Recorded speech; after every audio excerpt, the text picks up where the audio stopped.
Nah, Ya.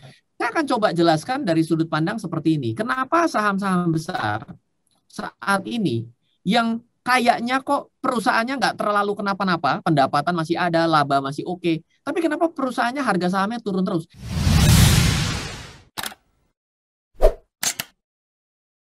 Semangat pagi, sobat sukses. Pada hari yang spesial ini kita beruntung sekali ya dapat podcast bersama dengan penulis puluhan buku investasi bestseller di Indonesia, juga praktisi dan inspirator investasi pasar modal nomor 1 di Indonesia yang mendapat penghargaan dari Presiden Joko Widodo. Wah, ini luar biasa sekali. Ryan Filbert ya. Terima kasih nih telah meluangkan waktunya yang sangat padat ya. Ini saya panggil Ryan oke ya? Oh siap Pak. Ini luar biasa sekali ya. Wah tentunya bangga sekali ya pada usia 30 tahunan Ryan sudah mendapatkan penghargaan langsung dari Presiden Joko Widodo. Mungkin bisa diceritakan nih bagaimana perasaan Ryan pada itu ya. Iya oke Wah. Thank you Pak. Wah lengkap sekali perkenalannya. Saya jadi ngerasa kaget juga nih ternyata Pak Hermanto punya background checking saya luar biasa gitu ya. Thank you Pak atas perkenalannya. Iya. Jadi, eh, penghargaan itu saya dapat sekitar 4 tahun yang lalu Pak, di tepatnya Betul. tanggal 13 Januari 2017. Dan sebenarnya penghargaan itu diberikan ke saya karena memang dalam 1 tahun sebelum daripada tahun tersebut saya aktif membantu literasi pasar modal di Indonesia bersama Otoritas Jasa Keuangan dari Sabang sampai Merauke, Pak. Jadi hampir setiap bulan itu seminggu itu selalu ada di satu kota, lalu minggu depan saya ke kota lain karena saya waktu itu pingin sekali. Saya juga tanya sama OJK, OJK ini sebenarnya kerjanya ngapain aja sih? Saya bilang, saya ini sebagai orang yang ikut melakukan transaksi saham dan juga investasi kan, saya ini ikutan membayar secara tidak langsung. Saya pengen tahu kegiatan literasinya tuh kayak apa. Oh bener nih Mas Ryan mau, tapi capek loh. Saya kan pikir capek ini maksudnya apa? Ini bakal keliling ke kota-kota kecil loh. Oh iya siap saya mau. Wah, saya ikut. Dan akhirnya Iya, iya. juga selain literasi, saya buat satu game bersama partner saya. Itu ada permainan pasar modal. Jadi board game pasar modal Pak, namanya adalah Stock Lab. Jadi ya mungkin karena itulah bisa dapat mendapatkan laporan positif lah kepada Bapak Presiden bahwa lumayan nih ada anak-anak yang keliling dari Jakarta terbang sampai dari Sabang sampai Merauke ya ikut meliterasi sama Otoritas Jasa Keuangan Pak, seperti itu. Luar biasa sekali. Ini jadi Ryan ini bertindak seolah-olah sebagai marketingnya OJK ini ya. karena Presiden Jokowi ini memang sangat memperhatikan pasar modal ya. Iya Jadi Pak. dia senang sekali kalau ada sosok seperti Ryan ini yang mana bisa memberi edukasi kepada masyarakat bagaimana sih investasi yang benar ya, investasi Ya, di tempat yang aman dan ya, bagaimana bisa mendapatkan hasil yang maksimal. Jadi memang ya. semua resiko-resiko harus diperhitungkan kan kalau mau investasi ya, dan Ryan ini adalah sosok yang terus mengedukasi masyarakat ya, sehingga pada saat ini jumlah investor kalau di pasar modal ini naiknya luar biasa ya, terutama pandemi ini ya. Benar ya Iya, Ryan ya?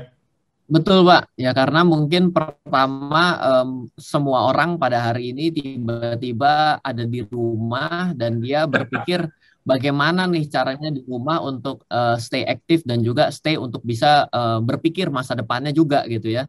Jadi ya Betul. selama ini yang teman-teman saya tadinya tidak care terhadap investasi, dia berpikir wah ternyata ketika saya tidak dalam keadaan bekerja di rumah, akhirnya yang untung saya masih punya simpenan gitu. Iya, Nah, iya. simpenan inilah yang membuat mereka jadi masih bisa melewati sampai dengan hari ini. Jadi dia berpikir ke depannya ini menjadi sesuatu yang harus mereka persiapkan lagi. Jadi dan juga ditambah dengan kesiapan teknologi yang hari ini membuka rekening investasi itu bisa dari handphone kita, itu sebenarnya jadi gayung bersambut, Pak. Jadi Yes. logikanya kenapa hari ini menjadi masif dan mengalami peningkatan secara signifikan, rasanya karena kepepet karena kondisi dan disadarkan. Yang kedua karena ada infrastrukturnya yang sudah mendukung hal itu. Seperti itu, Pak. Betul. Di samping itu bunga deposito kan juga menurun terus ya, sampai Ya, ya dapat di bawah 3% sekarang. Jadi itu memang Ya. Akhirnya orang punya alternatif ya. Di samping Ya. saya sendiri ini waktu usia belasan, saya sudah invest saham, tapi di perusahaan-perusahaan family yang tertutup ya. Tapi saya sudah terus begitu ada uang, saya selalu membeli saham-saham milik Papa karena saya dikasih kesempatan ya. Nah ini pada saat ini saya ingin bertanya mungkin sekilas saja ya, masa kecil, masa remaja Ryan dan latar belakang keluarga ya. Iya, oke Pak. Waduh, saya tiba-tiba begitu Bapak mengatakan bahwa ayah Bapak itu memperkenankan Bapak untuk bisa membeli saham perusahaannya sendiri. Ini jujur saya sebelum Bapak mengutarakan itu saya nggak ngeh loh. Saya akan mulai melakukan itu bagi anak saya kepada saya. Karena ya, awareness jadi itu menarik ya. Saya usia 14 saya sudah diminta oleh Papa, ditawarin oleh Papa untuk berinvestasi saham dan itu saya lakukan. Jadi kalau saya masih belum ada uang sama Papa dikasih hutang. Tapi hutangnya tidak ada bunga ya.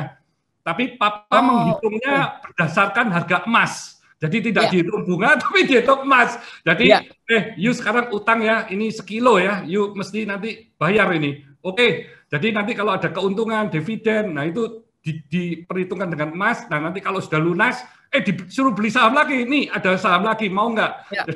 Jadi saya usia belasan, saya sudah memiliki saham PT Avia-Avian ya. Wah luar biasa Pak, berarti ini jadi saya yang belajar hari ini luar biasa nih. Ini zaman-zaman sekarang itu saham yang pertama kali konsepnya masih hutang, lalu setelah ada keuntungan ditutup dari untungnya untuk melunasi setoran modalnya gitu ya. Ini jadi ngeri sekali ilmunya, pantesan Bapak ini sukses luar biasa Pak. Jadi Papa saya ini tidak pernah memberi uang. Jadi dia memberi kesempatan. Iya. Ya, saya tahu lah, itu ujung-ujungnya juga cara memberi yang versinya Papa saya ya. Jadi saya nanti sudah ada dividen, ada uang terkumpul, nanti ditawarin lagi, nih mau nggak beli saham perusahaan ini? Ya. Bagus nih, bisa prospeknya gini-gini. Oh oke, baik Pak. Nah nanti belinya mulai dari 5%, begitu ya saya. Oh, luar biasa. Oke Pak. Jadi waktu merit pun saya beli rumah, beli sendiri, saya beli tanah sendiri, bangun sendiri, uang saya sendiri. Jadi saya tidak pernah diberi uang sama Papa gitu, nggak pernah. Tapi kalau profit sharing itu tiap tahun. Jadi pemberiannya itu berdasarkan dari kinerja, dari profit sharing perusahaan yang saya handle, terus dari dividen perusahaan-perusahaan yang saya sudah invest. Iya, wah oke, thank you Pak. Noted Pak, ini akan langsung saya implementasikan Pak. Karena namanya praktisi harus. Siap, thank you Pak. Oke Pak, saya mungkin gantian izin ya dari latar belakang saya. Latar belakang keluarga saya, papa saya adalah seniman Pak. Jadi fotografi ya, beliau suka sekali. Meskipun sarjana hukum, tapi ternyata lebih suka jalan hidupnya dari apa yang menjadi hobinya. Dan saya berada di keluarga yang konservatif Pak. Mungkin agak sedikit berbeda secara latar belakang. Saya di dalam keluarga saya itu sebenarnya tidak mengenal kata saham, lebih mengenal adalah ya tidak emas ya belilah tanah gitu ya. Itu juga terjadi dari opa saya. Nah, jadi ya sebenarnya saya ini tadinya itu saya itu harusnya kalau kuliah harusnya saya kepingin sekali untuk masuk ya kayak teknik kimia gitu ya. Saya suka dengan matematika terapan, saya juga suka berhitung gitu.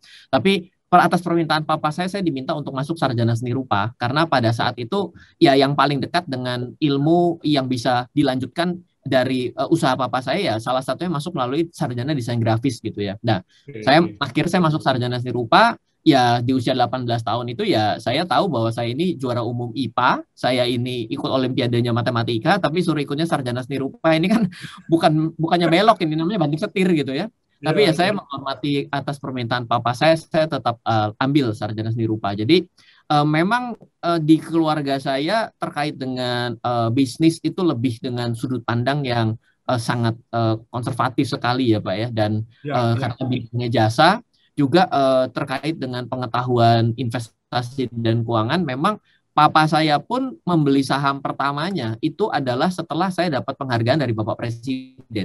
Saya kasih lihat pada Ternyata pasar modal ini tempat bener ya diatur negara loh. Ini selama ini kemana? Saya bilang kan Pak, dari umur 18 tahun Pak, bayangkan ini 2017 itu anak saya udah umur 4 tahun Pak gitu ya. Ya, Jadi ya. itu terjadi di keluarga saya. Jadi saya juga banyak cerita gitu ya ketika saya meliterasi pergi kemana-mana, saya selalu bilang saya ini triple minoritas. Satu, saya itu diawali dengan tidak punya uang. Yang lebih repot udah nggak punya uang, nggak punya ilmu mengenai keuangan dan investasi, ngatur duit itu juga serampangan gitu. Yang terakhir ini yang tidak punya restu, Pak. Karena keluarga saya itu berpikir bahwa investasi saham itu adalah nggak jauh dari judi, nggak jauh dari bangkrut. Karena salah satu tante saya bangkrut di tahun 98 karena membeli saham-saham yang kalau saya telisik lebih jauh, saham-sahamnya yang tidak jelas. Ya. Sesuatu investasi yang kita lakukan dengan tidak jelas, apalagi kita membeli secara emosi, ya akan berakhir dengan kemungkinannya rugi lebih besar. Seperti itu, Pak. Ya, luar biasa. Berarti Ryan ini memang anak yang sangat berbakti ya kepada orang tua ya, karena ngikutin apa yang diinginkan oleh orang tua meskipun passionnya nggak di sana. Tapi Ryan tetap akhirnya menyelesaikan ya sarjana untuk desain grafis tersebut ya. Dan ya. Saya juga sependapat dengan orang tua dari Ryan ya, Papa Ryan, karena saya sendiri juga melihat ya, kalau di era tahun 98 itu kan banyak sekali perusahaan-perusahaan itu kalau dalam kondisi tidak bagus, mau exit, itu baru IPO. Padahal dalam pemikiran saya, perusahaan yang mau IPO itu adalah perusahaan yang mau lebih besar lagi, yang mau menjadi perusahaan global. Jadi dia itu berbagi dengan seluruh stakeholder. Jadi selain karyawannya, juga bisa seluruh distribusinya, seluruh pelanggannya, seluruh lingkungannya. Jadi semuanya mendapatkan kesempatan untuk memiliki perusahaan yang mana perusahaan tersebut akhirnya start IPO terus menjadi perusahaan yang luar biasa besar dan sehat gitu ya. Jadi itu saya setuju sih, karena saya juga mengenal dunia pasar modal ini saat perusahaan saya sendiri Cleo IPO di Mei 2017. Sebelumnya saya juga tidak pernah invest saham. Jadi memang saya investnya itu ya di perusahaan-perusahaan saya sendiri ya. Jadi nggak pernah saya beli saham.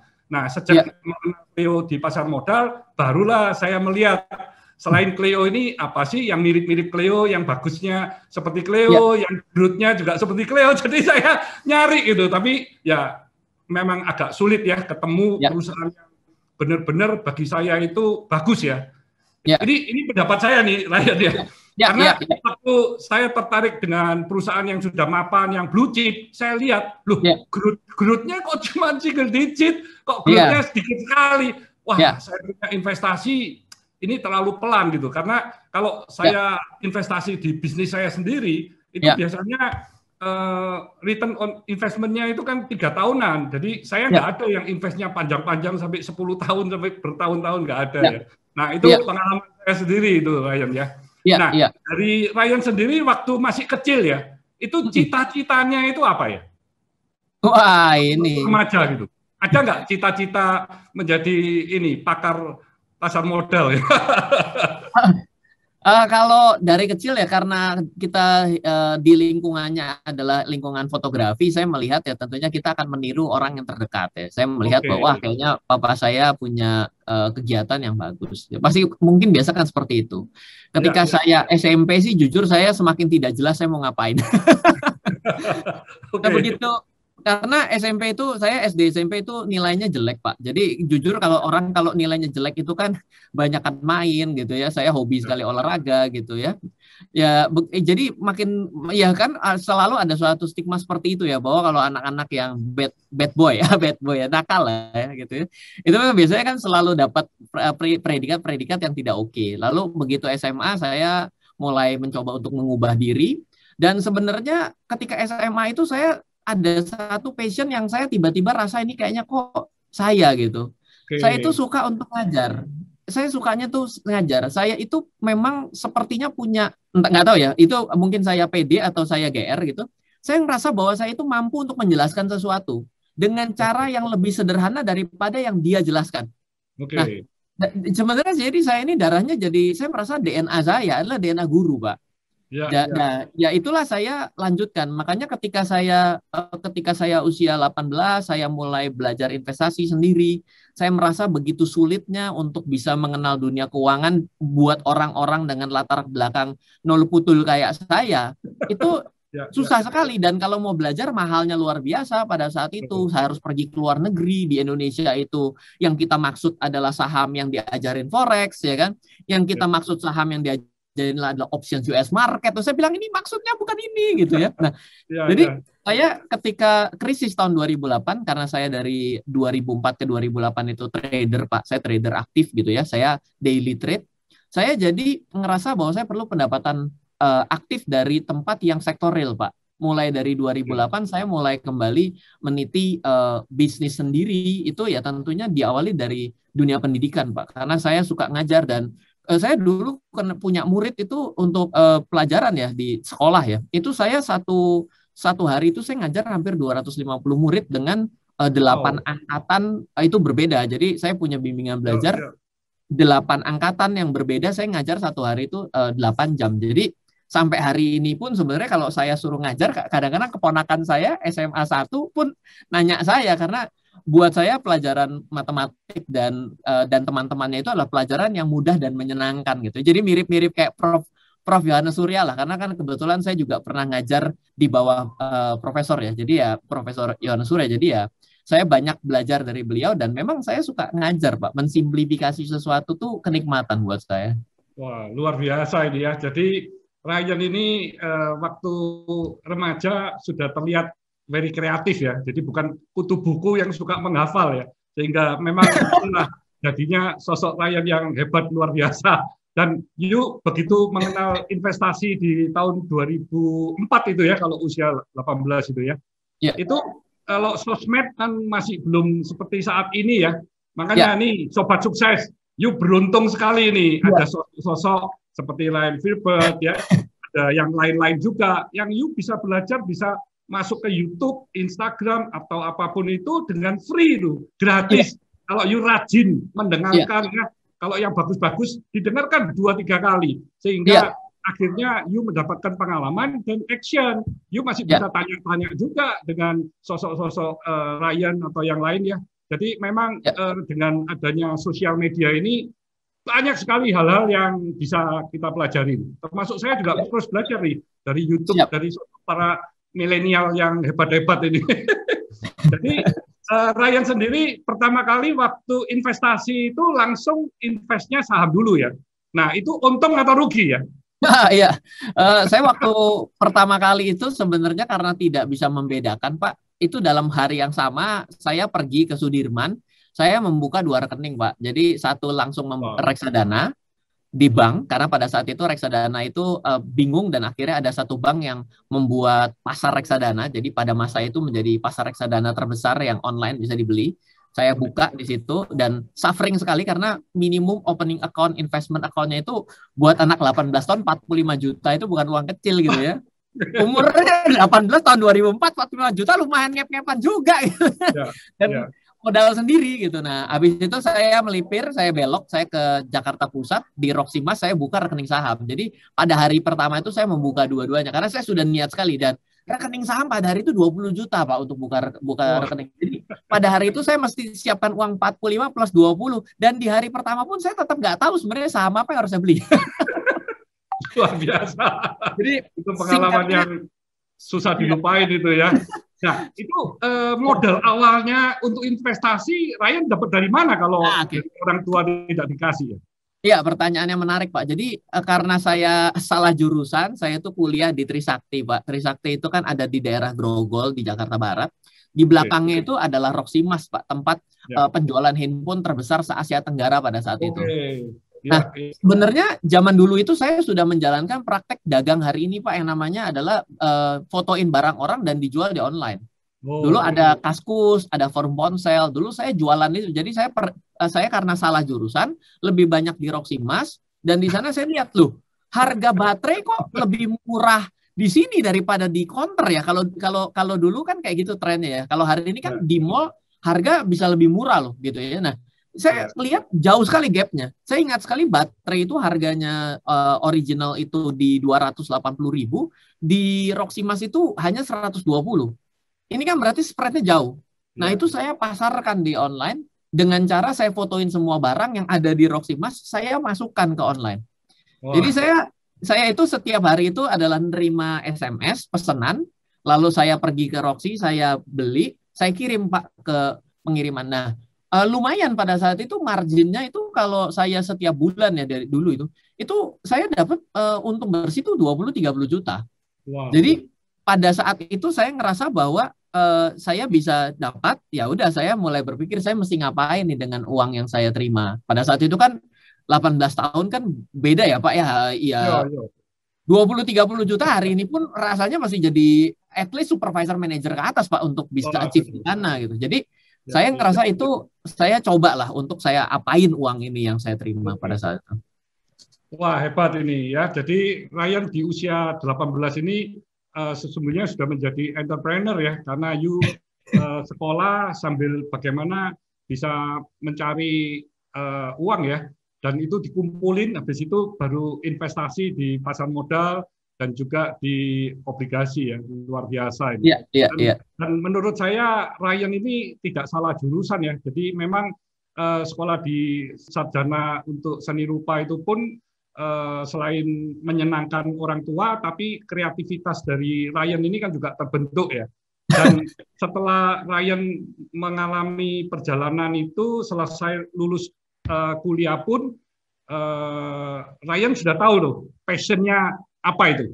Sehingga Ryan lalu meneruskan program S2 Ilmu Ekonomi Perbankan dan Pasar Modal di Trisakti ya. Iya, waduh, saya dibacain terus ini biografinya nih.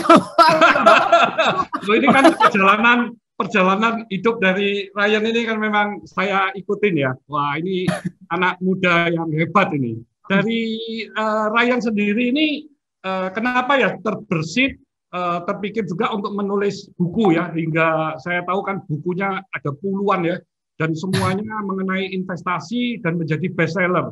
Ini Iya, tujuannya apa ya? iya Pak. Jadi pertama ya saya ingin sekali menambahkan suatu inspirasi bahwa buat teman-teman semua juga yang mungkin menonton podcast ini ya Pak, bahwa tidak ada kata salah jurusan. Karena menurut saya semua jurusan yang ada itu bisa kita manfaatkan. Jujur Betul. saja kalau Ryan itu adalah dulunya orang otak kiri ya, karena ilmu Ya, pasti sekali ya. Nah, sebenarnya orang otak kiri itu perlu juga otak kanan gitu. Yang paling bahaya itu yang nggak pakai otak. Nggak mau apa-apa. Jadi saya itu jadi mengerti bagaimana caranya berpikir secara kreatif itu saya belajar. Jadi di seni rupa itu yang saya pelajari adalah bagaimana mengakui bahwa sejarah itu pasti berulang, tapi dengan adanya modifikasi. Nah, ya, dalam ya. bisnis, dalam investasi, dalam tren apapun, itu tuh ada. Nah, kenapa ada yang bisa menjadi trendsetter? Itu karena dia mampu mengarungi itu ada di depan dengan berbagai macam perhitungan dia. Jadi, ketika kita bisa mengcombine hal ini, rasanya Einstein pun juga orang yang saya baca biografinya, itu juga orang otak kiri, otak kanan. Dan beberapa yang kita tahu, Da Vinci, oh itu kan kita bingung menyatakan dia itu adalah seniman atau orang ilmu matematik yang begitu jago. Jadi rasanya keduanya ini penting dan saya minta buat yang saat ini mungkin berpikir salah jurusan, please selesaikan. Kenapa? Karena ketika Anda selesaikan itu bagian dari Anda bertanggung jawab dan susah Betul, sekali menjadi orang yang bertanggung jawab. Itu bukti betul. ujian tanggung jawab pertama kita. Nah, lalu kalau dari saya kenapa menulis buku? Saya pertama itu sebenarnya mau membalas dendam tanda kutip ya Pak ya. Karena waktu saya pertama kali belajar itu luar biasa susah Pak cari informasi. Saya mau belajarnya saham, yang keluarnya adalah options US market. Saya mau buka rekening saham, yang ditawarin rekening forex. Saya mau buka reksadana, yang ditawarin adalah produk asuransi. Ya, ya. Nah, ini terjadi gitu loh. Nah, terus sebenarnya bagaimana cara belajarnya? Nah, mungkin kalau hari ini jadi udah duluan sebelum 2012, mungkin saya nggak bikin buku. Karena saya bikin online course aja untuk mengkomunikasikan apa yang saya ingin sampaikan. Karena saya selalu berpikir adalah harus ada orang tanda kutip yang mau effort untuk generasi selanjutnya. Karena saya berpikir bukan untuk hidup saya berpikir untuk generasi seperti anak saya. Anak saya harus punya kehidupan yang lebih baik, bukan dari sudut pandang uang, karena uang itu belakangan, tapi dari sudut pandang prosesnya. Dan saya melihat bahwa proses ini semakin hari mulai hilang dengan era instan. Itu bahaya. Nah, karena saya pendidik ya Pak ya, saya adalah guru gitu. Saya melihat banget, saya ngelihat strugglingnya murid zaman Bapak lebih jos lagi Pak itu kalau sekolah gitu ya. Kalau zaman saya lumayan itu tangan mah beset-beset penggaris karena kuku panjang itu udah selalu jadi makanan saya. Tapi hari ini kan anak itu sudah seperti bola kristal, Pak. Yang gurunya yang bisa dipidana, Pak. Kan lucu. Ini yang ngajar loh. Mendidik loh. Gitu. Tapi kalau mendidik nggak boleh ada sesuatu yang tergores, itu kan bukan pendidikan gitu. Nah, jadi saya itu menulis buku itu, saya janji dulu waktu saya susah dalam belajar, saya janji sama teman-teman saya di sekitar saya. If one day saya bisa nih ginian, saya akan tulis dalam buku versi saya bagaimana mengenalnya. Nah, lewatlah. Ya, jadi 2012 mulailah saya mengeluarkan buku pertama saya, Pak. Seperti itu. Wah, hebat ini. Jadi, Sobat Sukses, yuk kalau ingin lebih jelas, lebih tahu, lebih mengerti tentang pasar modal dan juga investasi, jangan lupa untuk baca buku-bukunya dari Ryan Filbert, karena bukunya itu sangat mudah dipahami, ya. Jadi, yuk juga lebih mengerti. Ini kesempatan yang dulunya tidak didapatkan oleh Ryan. Nah, ini Ryan ya, pada saat pandemi saat ini ya, banyak sekali investor-investor pemula ya, milenial yang mungkin melihat kesempatan investasi saham ini kok lagi menguntungkan, terutama di tahun sebelumnya ini. Nah, masuk begitu banyak milenial ya, dan ternyata kena pandemi ini dampaknya juga luar biasa sekali, dan posisinya kalau saat ini pasti lebih banyak yang galau atau yang rugi daripada yang untung gitu ya. Jadi menurut Ryan gimana nih? Apa ada solusi ya bagi investor-investor yang saat ini lagi galau atau lagi mengalami kerugian? Iya Pak, jadi pertama kadang-kadang kerugian itu akibat ketidaktahuan kita. Dan kita sebenarnya tidak pernah memikirkan posisi kita itu sebagai apa. Jadi yang pertama kali ingin saya sampaikan adalah bila kita membeli saham, kita ini mesti tahu kita ini sebenarnya membeli karena apa. Ya. Adalah karena kita menginginkan selisih harganya saja, atau kita itu membeli karena kita yakin akan prospek perusahaan ini dalam X tahun ke depan. Atau kita sebenarnya cuma ikut-ikutan saja. Jadi atas 3 kepentingan ini itu akan membuat kita tahu kalau terjadi kerugian itu mesti apa. Kalau kita ini hanya karena harga, ya berarti kita menjadi seorang pedagang. Karena yang namanya pedagang itu adalah beli murah jual mahal, beli mahal jual lebih mahal. Tapi jangan pernah membeli mahal jual murah, namanya nyumbang. Itu kan berarti keluar duit terus, rugi terus gitu ya. Nah, yang kedua adalah jadilah seorang investor. Investor itu adalah membeli karena membandingkan antara harga dan nilai. Jadi ketika seperti tadi Pak Herman tuh juga bicara mengenai, oh iya nih saya ngelihat bahwa dari growth-nya ini kok tidak double digit. Dan ternyata kalau tidak double digit kok harganya sekian. Harusnya kalau tidak double digit harganya sekian. Artinya kan membandingkan antara apa yang bisa kita terima atas nilai-nilai perusahaan itu ke depan dibandingkan dengan harga yang ada. Itu adalah investor. Dan itu siap loh untuk beberapa tahun. Dan investor punya treatment yang berbeda. Nah, yang paling repot itu ya kalau tebak-tebakan seperti seorang gambler, seperti penjudi. Jadi yang namanya barang apapun itu bisa menjadi berbagai macam hasilnya, itu tergantung dari kita. Jadi buat teman-teman semua juga yang mulai transaksi di tahun 2020 ataupun 2021 dan Anda rugi gitu ya. Yang perlu Anda pikirkan adalah begini. Sebenarnya waktu saya beli ini kenapa sih saya beli? Alasannya, oh saya mau dagang, saya berpikir hari ini beli 2 hari jual. Loh kok nggak dijual? Sebab saya rugi. Nah ini kan jadi lucu. Kalau dia beli, dia berpikir untung, ketika rugi dia tahan. Loh kok lahannya jadi terlalu lama? Jadi invest. Nah lucu kan? Tadi mulanya jadi pedagang, karena rugi jadi investor. Maka berarti kita punya mindset, semua barang yang diinvest barang rugi dong. Lah itu kan jadi salah. Padahal investor itu adalah orang yang ingin mendapatkan keuntungan jangka panjang. Bukan mungkin tahu-tahu mungkin suatu hari suatu saat insya Allah nanti jadi untung. Wah, itu namanya coba-coba. Nah, jadi ketika kita pada hari pertama itu sadar bahwa iya, saya harusnya waktu itu 2 hari sudah saya jual, tapi karena rugi saya tahan. Berarti pada saat ini, lihat, oh ternyata kayaknya saya bisa jual. Itu potong kerugiannya. Jadi ya stop loss. Selesaikan. Akui bahwa salah. Akui bahwa salah. Kenapa? Karena bila tidak bisa mengakui kerugian, susah juga kok mengakui keuntungan menurut saya. Ya, betul. Karena dua itu sama, kiri kanan. Jangan pernah tinju. Nindu orang kalau nggak kepengen ditinju, itu kan sudah pasti gitu. Masa naik ring tinju kita bikin persyaratan sama lawan, kamu cuma boleh saya tinju ya, tapi kamu nggak boleh ninju balik sama saya. Dia bilang kamu pergi ke Samsak aja latihan gitu kan.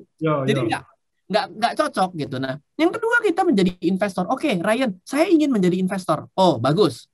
Pertanyaannya adalah alasannya kenapa dibeli? Oh, karena prospek perusahaannya bagus. Apakah tercantum pada laporan keuangan atau hanya karena suatu program perusahaan ke depan? Beda loh ini. Karena kalau tercantum laporan keuangan, kita berarti melihat ke belakang. Kalau kita melihat atas sesuatu yang mungkin terjadi ke depan, berarti kita berusaha untuk memproyeksikan. Proyeksi itu subjektif. Kalau saya suruh ngobrol mengenai air mineral, wah saya udah pasti kalah setel sama Pak Hermanto. Ini praktisinya langsung ces loh. Nah, jadi kita pasti punya kemampuan menilai yang berbeda karena kita punya ekspertis yang berbeda. Jadi investasi itu yang bagus adalah yang paling dikuasai oleh kita. Contohnya, orang yang suka makan, ya udah investasi banyak di kuliner karena ngerti. Saya yang suka sektor keuangan. Loh, saya pasti portofolio saya ada sektor keuangannya. Orang saya tahu kok multi finance yang megap-megap yang mana. Oh, saya tahu kok multi finance yang lagi jos yang mana, yang hari ini masih bisa cetak laba. Saya tahu multi finance yang cuma berbagi sedikit sahamnya ke perusahaan, ke publik itu mantap. Karena menurut saya, loh ya headnya juga bisa tiarap kalau kenapa-napa karena di publik 7,5%, dia 92,5%. Nah, kenapa saya bisa? Karena saya suka industri keuangan. Jadi investasi itu pertama adalah membandingkan harga dan nilai. Yang kedua, alasan Anda itu investasi karena ke belakang atau yang ke depan. Yang ketiga, menurut saya investasilah dari yang kita paling dekat kita pahami dari segi industrinya. Oh, saya ini anak laut, Pak. Oke, kalau gitu silahkan investasilah di perairan atau agrobisnis. Ya, monggo kayak gitu kira-kira, Pak. Mantap, setuju sekali ya. Jadi kalau saya tadi boleh rangkum, yang pertama itu istilah di pasar tuh kebanyakan ngomongnya trader ya. Jadi kalau menjadi trader, jadilah trader yang memang benar-benar disiplin, mempunyai kedisiplinan yang tinggi. Jadi kalau mau profit, misalnya 20 poin. Kalau cut loss, 10 poin. Jadi kalau benernya 5, salahnya 5 ya masih untung, kan begitu ya. Tapi memang ini tidak mudah bagi seseorang yang lagi bekerja, baik itu sebagai profesional maupun sebagai employer. Karena apa? Karena hal itu bisa mengganggu pekerjaannya kalau dia tidak fokus. Jadi nanti akan terganggu. Begitu terganggu, bisa-bisa dua-duanya hilang. Jadi memang kalau menjadi trader ya harus trader yang profesional atau menjadi yang kedua tadi, yaitu investor ya. Saya setuju juga dengan Ryan kalau investor ini kita harus benar-benar mengenal perusahaan tersebut dimulai dari karakter atau good governance, owner maupun tim manajemennya itu bagus nggak? Karena kalau itu sudah enggak, biasanya jangan dilihat dulu lah kelanjutannya. Terus juga dilihat tuh bisnisnya bisa leading nggak di bidangnya. Terus tidak diskusi juga. Sehingga kalau growth-nya itu tinggi dan valuasi yang kita anggap masih murah itu tadi menarik, ya kita invest dong. Berarti kalau sahamnya turun, berarti kita dapat diskon dong, beli lagi dong.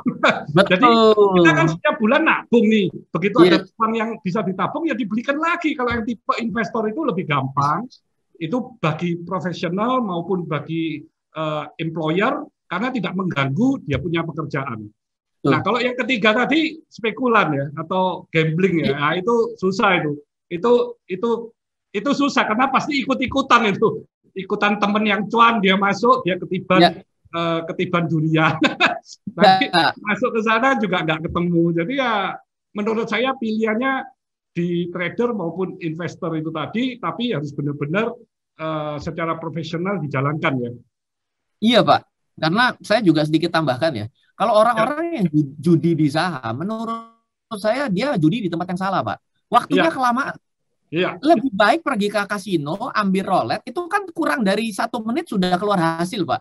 Dia ya, menang atau kalah.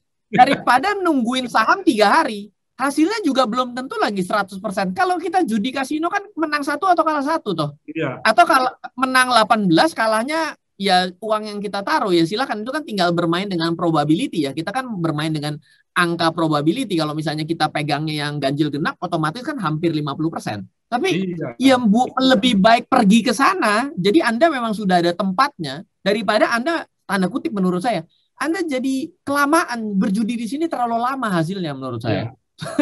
Jadi memang memang kebanyakan investor di Indonesia jadinya banyak yang rugi karena kalau trader tidak disiplin Ya, sehingga yang disimpan ini saham-saham rongsokan, yang saham-saham bagus-bagus sudah diambil semua profitnya. Jadi yes, rugi sedikit, ruginya banyak, untungnya dikit. Ya pasti yes, rugi dong. iya, Iya. ya Pak. Nah ini pentingnya ada Ryan ini, jadi bisa belajar bagaimana sih Iya Pak. cara-cara yang benar supaya tetap investasinya itu menguntungkan. Nah, Baik Pak. Ryan, saat ini Ya. kan banyak sekali ya saham-saham big cap ya, blue chip unggulan yang memiliki fundamentalnya bagus ya, tapi cenderungnya kan turun terus kan, susah Ya. naik ya. Sementara saham-saham yang tidak memiliki fundamental dengan baik ya, cenderung Ya. rugi, cenderung rugi. Tapi Ya. valuasinya itu malah Ya. tinggi sekali ya.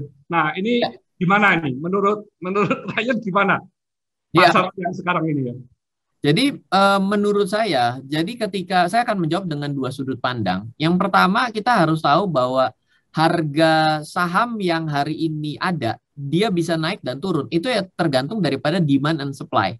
Nah, demand and supply itu sebenarnya bukan artinya harus kalau mau naik 10% harus terjual 100 lembar, ataupun turun 10% itu harus terjual 100 lembar.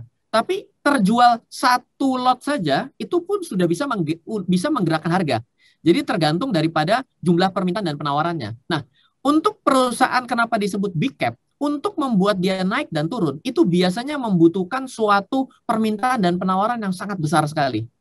Sedangkan perusahaan yang kecil-kecil ini, belum tentu dia itu naik atau turun, itu bukan karena jumlah permintaan dan penawaran yang besar, tapi bisa saja permintaan dan penawaran yang kecil, tapi membuat harganya bergerak liar. Nah, Ya. saya akan coba jelaskan dari sudut pandang seperti ini. Kenapa saham-saham besar saat ini yang kayaknya kok perusahaannya nggak terlalu kenapa-napa, pendapatan masih ada, laba masih oke, tapi kenapa perusahaannya harga sahamnya turun terus? Itu diakibatkan karena banyak orang yang melikuidasi asetnya. Dia misalnya di reksadana. Reksadana itu dia punya 20 saham.